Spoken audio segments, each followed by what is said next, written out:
Good evening. Welcome to our 6 o'clock Bible Challenge. We're looking at the book of Ephesians this evening. And I just got home just a couple minutes ago from Winchester. And so I have my guitar's laying here, but I have no song. I didn't have time really to get things ready. So we're just going to look at Ephesians chapter number 4. So Paul says, I therefore, the prisoner of the Lord, beseech you, or he is strongly requesting, or he's begging you.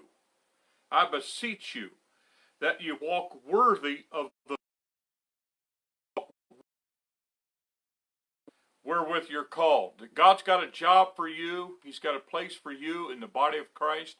He's got a position where you're going to serve him. And Paul says, walk worthy of that.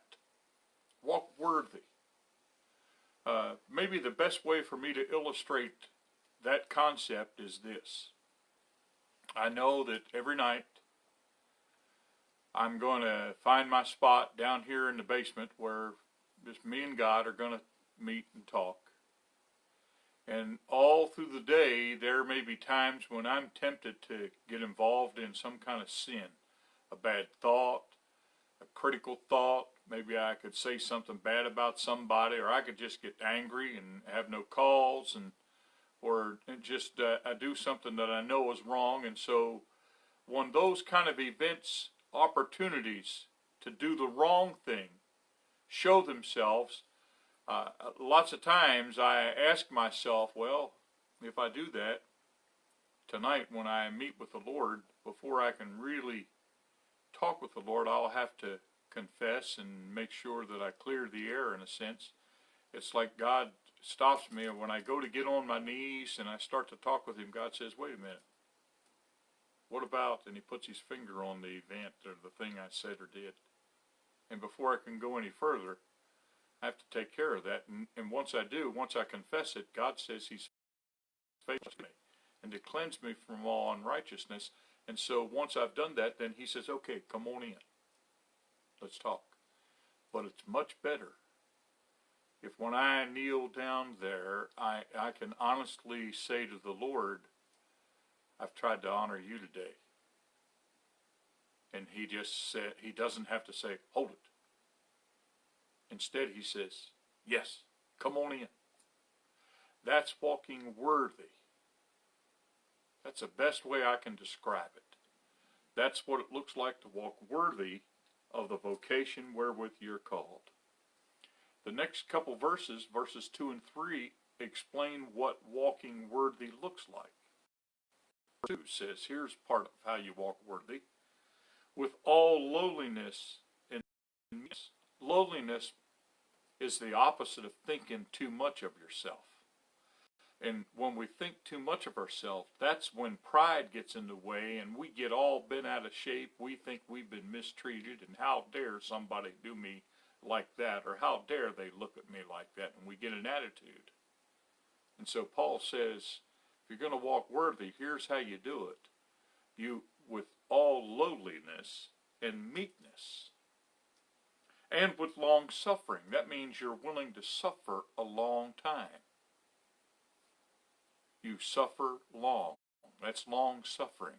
You put up with things and you don't have a rotten attitude about it. Forbearing one another in love. Forbearing one another in love.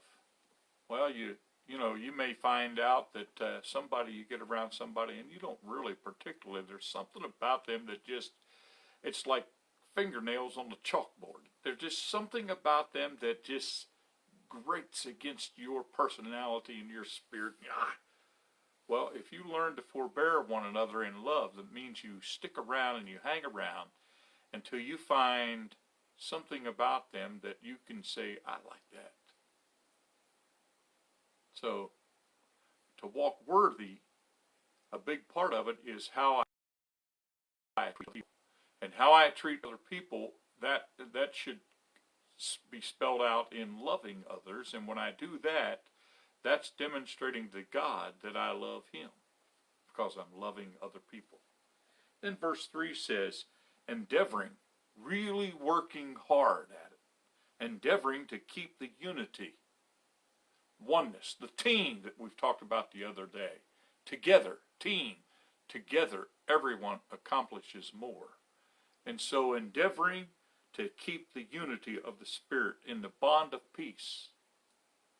You're willing to not have to have it your way to keep the peace. And you don't have a rotten attitude. You don't can sit in the corner and fold your arms and everybody knows you're mad about something. No. No, that's not endeavoring to keep the unity. That's endeavoring to keep you as number one. And God says, instead of you being number one, how about you remember lowliness? Yourself at the tail end instead of first in line. And so all that is a big part of learning to walk worthy of the vocation of the calling of the Lord. Have a blessed evening.